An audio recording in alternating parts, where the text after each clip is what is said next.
Hello and welcome to D&D Daily. With the release of Monsters of the Multiverse, we got an update to all of our races, and I am wanting to go through each of those races individually and give my thoughts about it and kind of do a little bit of a deep dive into them. And today we are going to be doing the Aasimar deep dive. The Aasimar is a humanoid. It can be either medium or small, so you can have like a little cherub archer if you want to, kind of neat. You choose the size when you select the race. Your walking speed is 30 feet, and you have celestial resistance. So you have resistance to necrotic damage and radiant damage. Those resistances are pretty fantastic right off the get-go. You also come with dark vision, which is out to 60 feet. We get healing hands.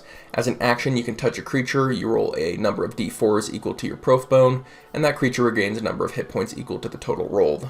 Once you use this trait, you can't use it again until you finish a long rest. Next up, we have Light Bearer. You know the light cantrip and can cast it whenever you want. Charisma is your spellcasting modifier for it, though that doesn't matter much. Celestial Revelation. When you reach 3rd level, choose one of the Revelation options below.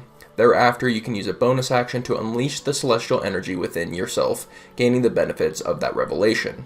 Your transformation lasts for 1 minute or until you end it as a bonus action. Once you transform using your revelation below, you can't use it again until you finish a long rest. So we have 3 revelations to choose from, and this is probably the biggest choice as an Aasimar that you're going to make. So let's dive into those. The first one is Necrotic Shroud.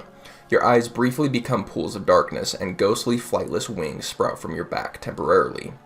Creatures other than your allies within 10 feet of you that can see you must succeed on a charisma saving throw against your charisma spellcasting modifier, or they become frightened of you until the end of your next turn. Until this transformation ends, once on each of your turns you can deal extra necrotic damage to one target when you deal damage to it with an attack or a spell.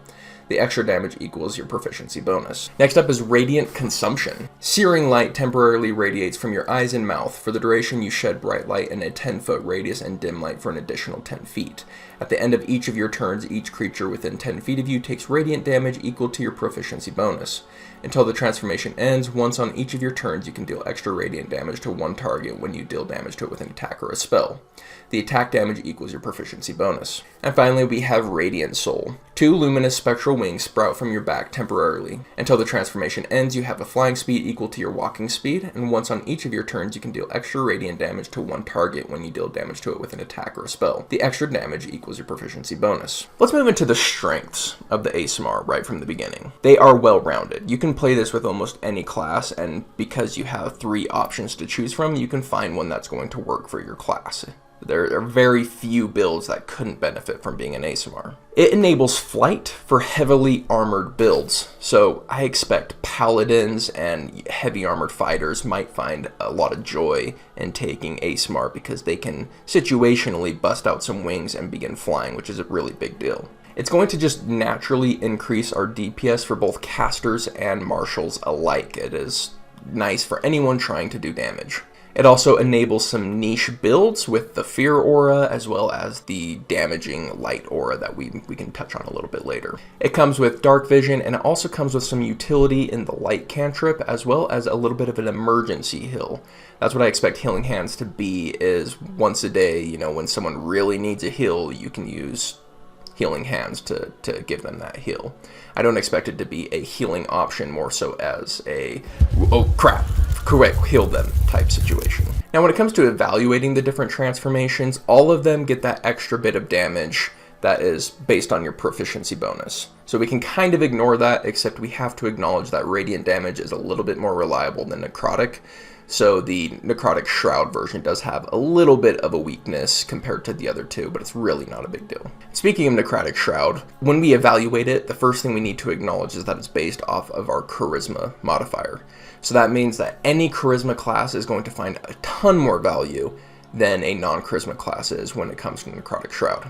So instantly, Paladins, Bards, Sorcerers, and Warlocks are the standouts for this build. Now for the casters in that list, using Fear is going to be a lot about keeping people off of you. If you cast Fear and you're being pressured, you can use it as kind of a get off me type reaction to try and keep people from being able to attack you and get closer to you and things along those lines. Now for the Paladin, it's going to be to debuff enemies, and especially the standout for me is the Conquest Paladin. I expect a lot of Conquest Paladins are going to be the Necrotic Shroud Aasimars, because it gives them another option to cast a Fear Aura, which then puts them in place and you can beat them with your reach weapon. So moving into Radiant Consumption, it lights us up. We turn into kind of like a beacon of light, and that can be a gift or a curse. But the thing is we already come with the light cantrip. So when it's a gift, we can just use the light cantrip. So that only leaves when it's a curse, when we don't want to be noticed. We're not going to be able to use this. So I consider that a downside. But what this does offer is the most damage output out of the 3 forms. It lets us do our proficiency bonus, again on top of the hit that we do with the Prof Bone, but it also does an aura, so we can hit multiple people with our proficiency bonus over and over again. At the end of the day, I feel like this is probably the weakest of the 3. The damage just doesn't offer the utility that the other 2 do. However, if you like the visual of being like this beacon of light, so very angelic in that you look holy, you can find that here. And if you're really wanting to do something cool with damage auras, you might find a niche here. But with those kind of standoff sides, this one is going to be the weakest, just kind of objectively speaking from my perspective. The next one up is Radiant Soul, and this one I think is the best of the 3. For me, it's really, okay, if you're picking Aasimar, pick Radiant Soul, unless you have a good reason not to. You really need to answer that question. Why am I picking something above Radiant Soul? If you don't have an answer to that question, just pick Radiant Soul. Flight is amazing, the aesthetic is amazing, sprouting out angel wings.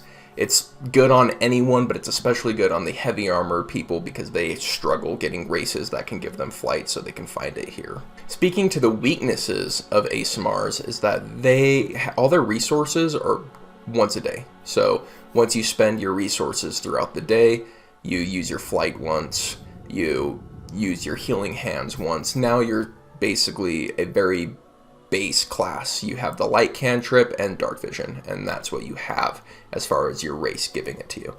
So I think they're great, I think they're well-rounded, but I do consider that a weakness, that they can expend their resources fairly quickly. This has been my initial impression of the new Aasimar race. Tell me what you guys thought in the comments down below. Did I miss anything? Are there any cool builds that you would build around this? Let me know. We are D&D Daily. We release new content every freaking day, so if that's interesting to you, hit that subscribe button, and I'll see you tomorrow. Peace.